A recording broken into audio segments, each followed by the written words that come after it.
Om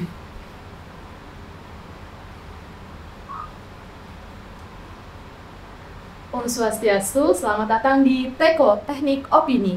TEKO merupakan sebuah program kerja dari bidang penelitian dan pengembangan KNHD Teknik Universitas Mataram.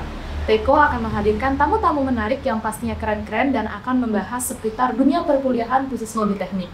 Dan pada TEKO episode kali ini kita kedatangan Kak Gita dan Kak Permadi. Halo Kak. Perkenalan dulu nih Kak, dari jurusan apa, angkatan berapa?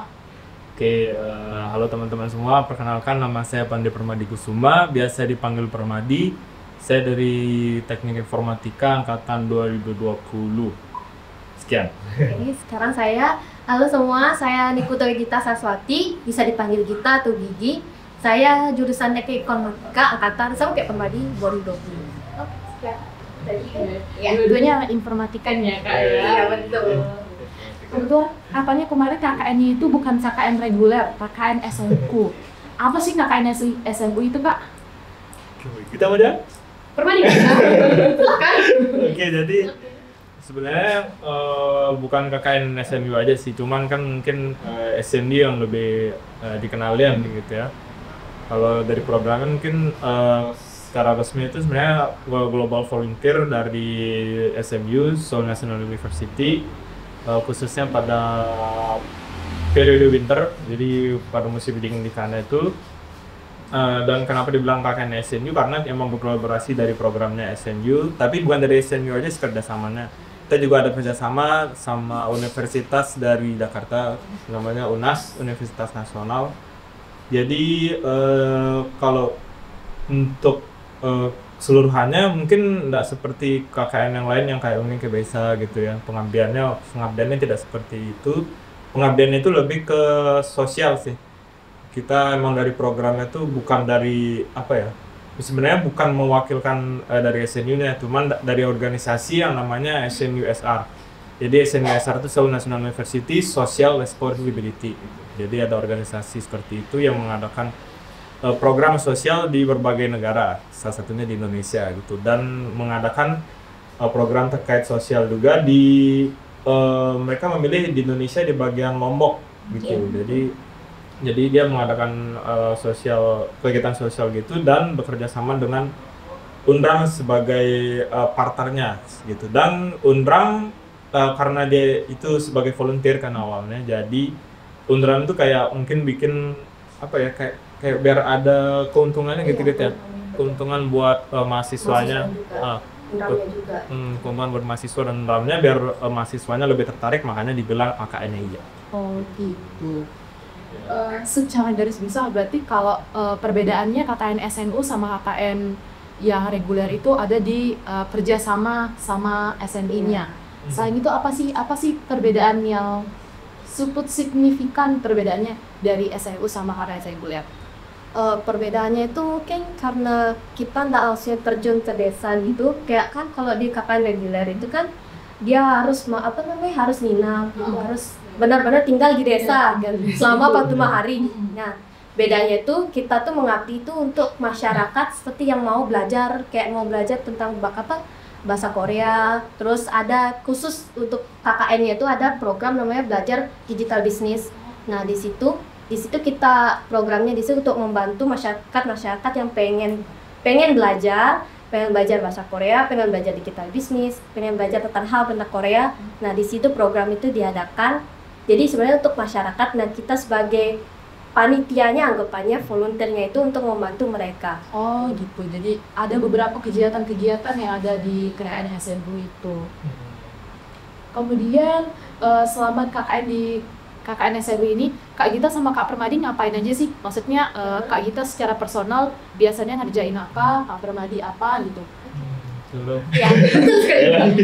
Tapi kalau secara garis besar kita itu seperti yang dibilang kita tadi, kita itu sebagai panitianya mereka. Jadi kegiatan sosialnya itu berkaitan sama pelatihan masyarakat Lombok, khususnya pada yang belum bekerja gitu ya. Khususnya pada yang belum bekerja dan kurang mampu juga ya. Orang yang kurang mampu. Ya, biasanya orang yang kurang mampu belum bekerja seperti itu diberikan pelatihan pada bidang ini sih, lebih ke sosial dan pariwisata juga, terutama di bahasa. Jadi di bahasa Koreanya, kemudian ada, jadi kita kayak buat kelas gitu. Pertama itu kelas bahasa Korea dasar, bahasa Korea untuk bisnis, bahasa Korea untuk ya tourism, untuk pariwisata, bahasa Korea yang ada namanya IPS topik. Jadi IPS topik itu kayak tukolnya lah, tukolnya bahasa Korea gitu. Sama lagi satu digital business itu. Jadi kita di 5 kelas itu harus ada yang ini kan, harus ada yang leksi lah. Kemudian harus ada yang apa sih namanya? Kayak ya kayak media Jaga kelasnya kelasnya. gitu kan, kayak kemudian kayak Undan tuh ya sebagai fasilitatornya gitu. Iya. Kayak kita kayak media. Kayak apa sih rumahnya, rumahnya. Jadi membantu mereka di rumah kita yang di Undram, apa masyarakat kan ya kan fasilitasnya itu ada di Undram. Nah, jadi kita tuh sebagai yang membantu kayak nyiapin kelasnya, nyiapin apapun absennya gitu. Untuk hal-hal yang untuk biar di masyarakatnya juga mau belajar. Ya, jadi senang tentuan seperti itu sih kita nyiapin absen ya, jadi ada segala macam. Terus kalau untuk perorangan, saya sendiri tuh sebagai ketuanya, jadi saya yang manage teman-teman semua juga, Gita dan lain-lain, untuk biar tetap berjalan segimana mestinya lah. Kalau Gita mungkin bisa jelasin gitu. Oke, saya sendiri kalau tadi kan juga kita selain ada khusus untuk program SNU SR yang kayak menjaga kelas, atau juga kita ikut serta untuk belajar nanti di digital businessnya itu, kita juga untuk ada khusus KKN-nya. KKN-nya itu kita punya program kita sendiri itu loh. Digital business. Ya, digital business juga.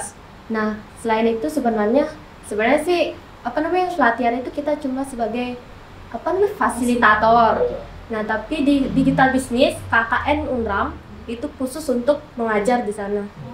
Soalnya nanti pas di space-nya nanti pokoknya kita tuh bener-bener dibagi tim.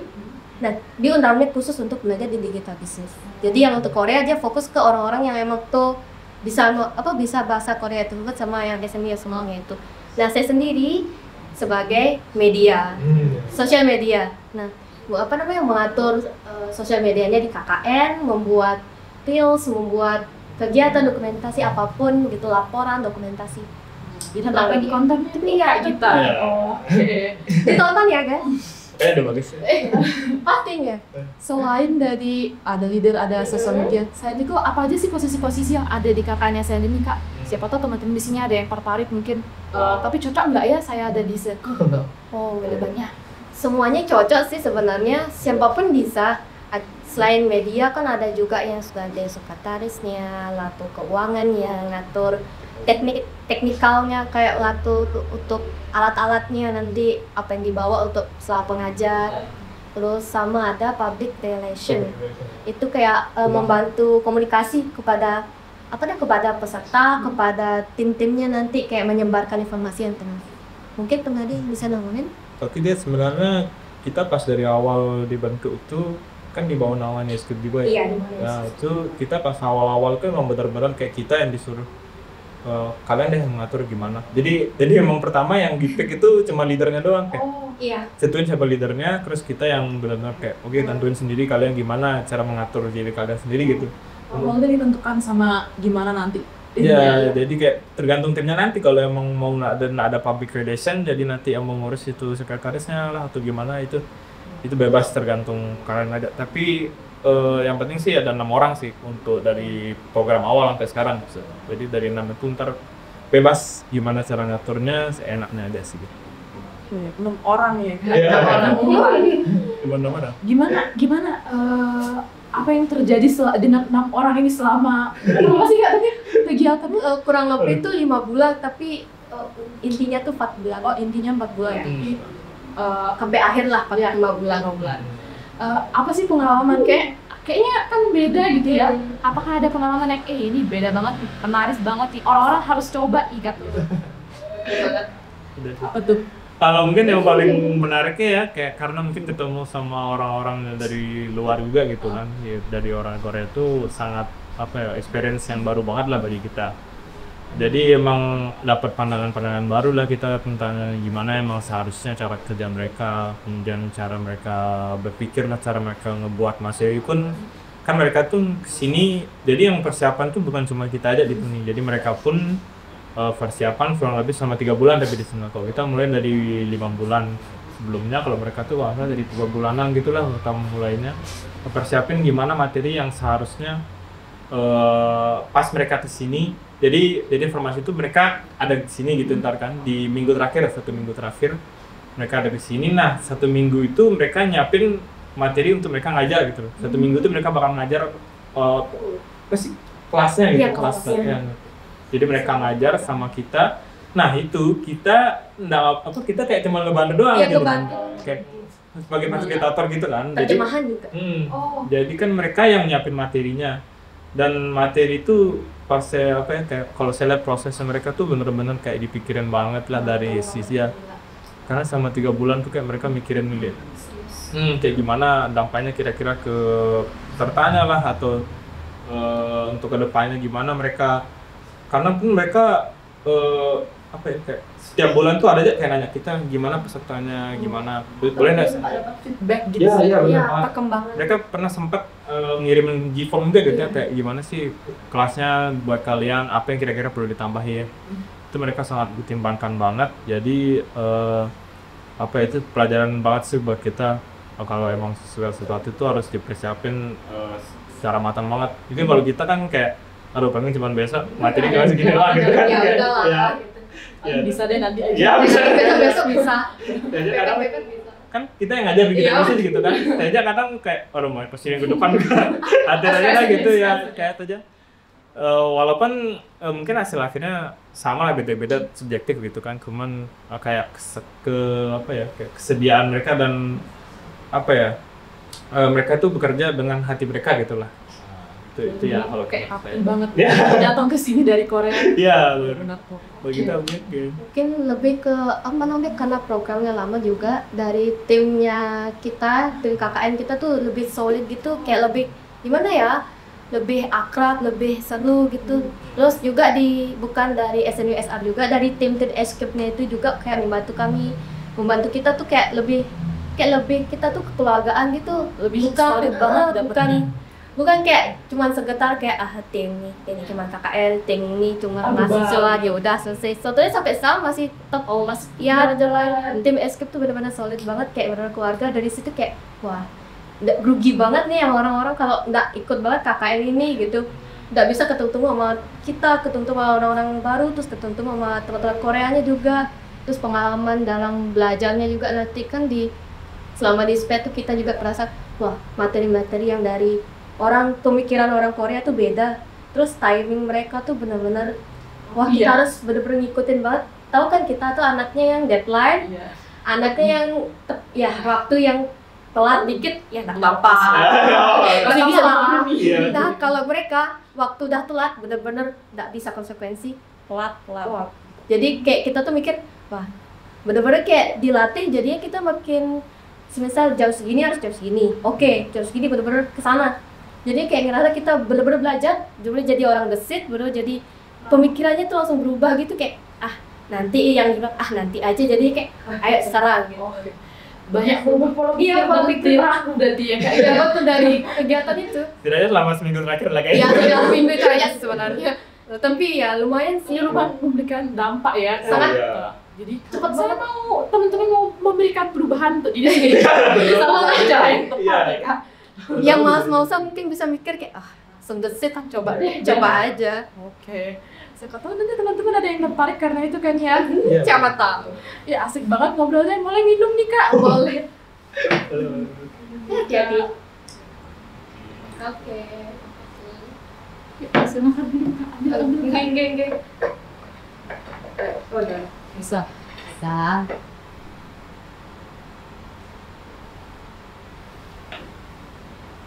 Sudah. Ya. Langsung kayak mana? Langsung press. Kalau mau jajannya juga boleh dong Kak. Ambil aja. Oh iya boleh. Coba ya.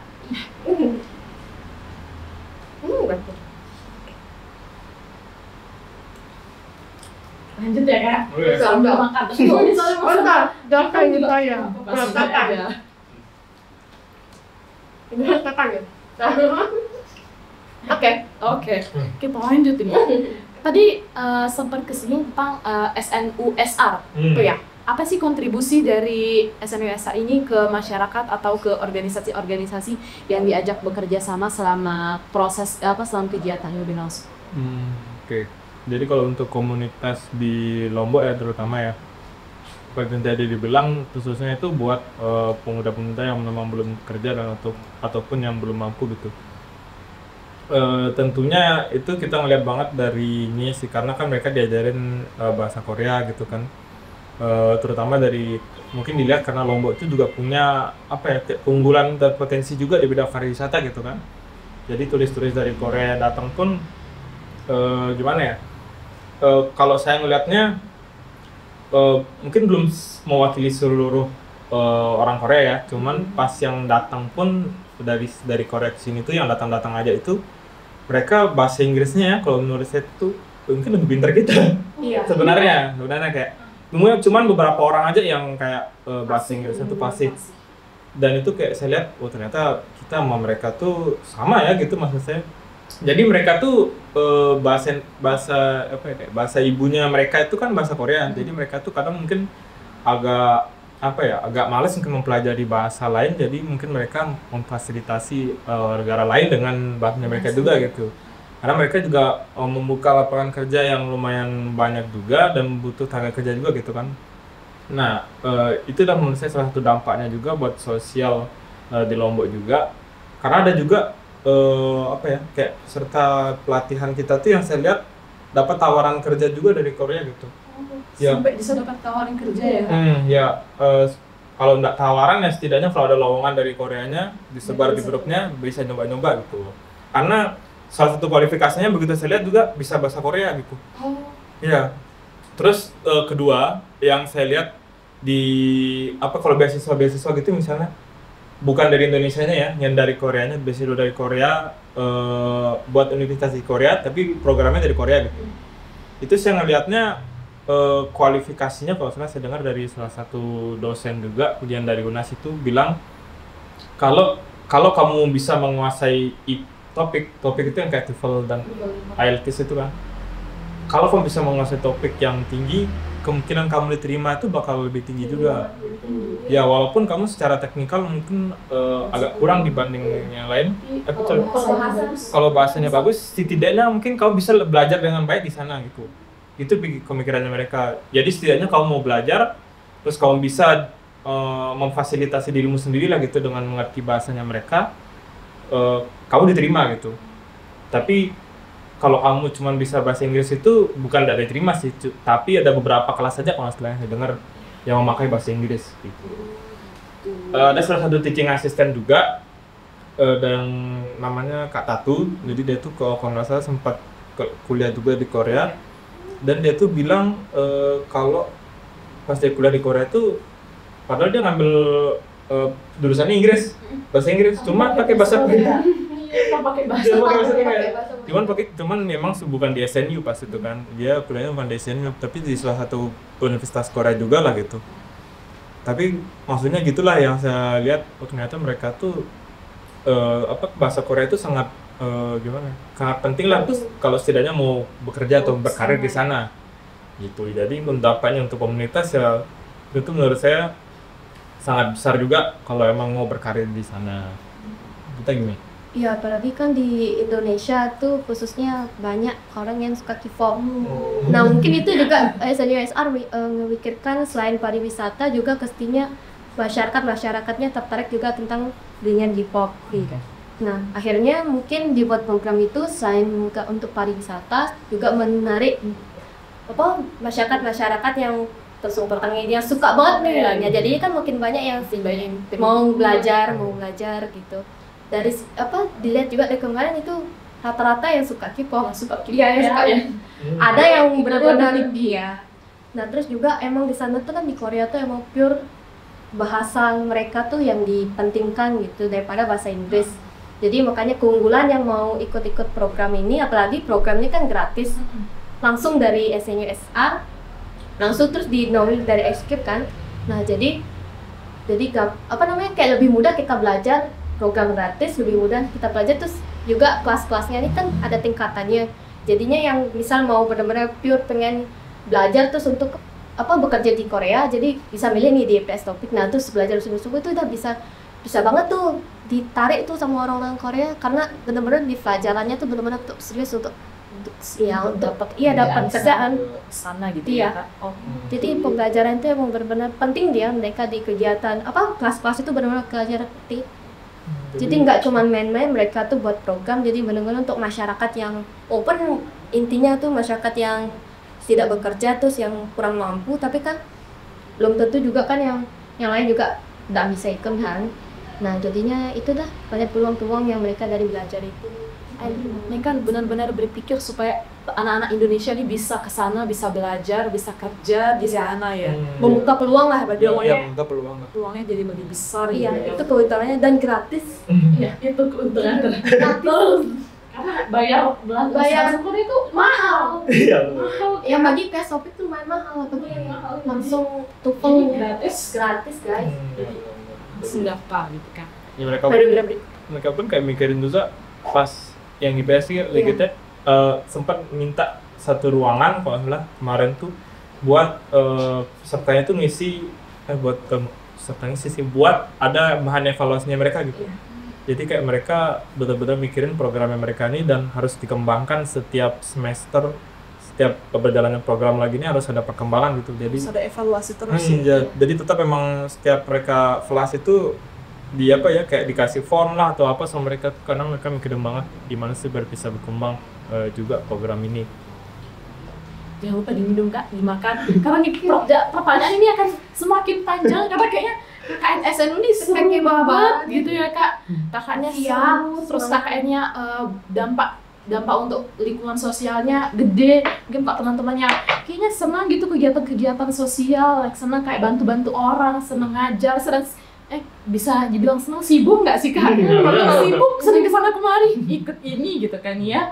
Jadi lebih seru, lebih ketemu sama orang Korea.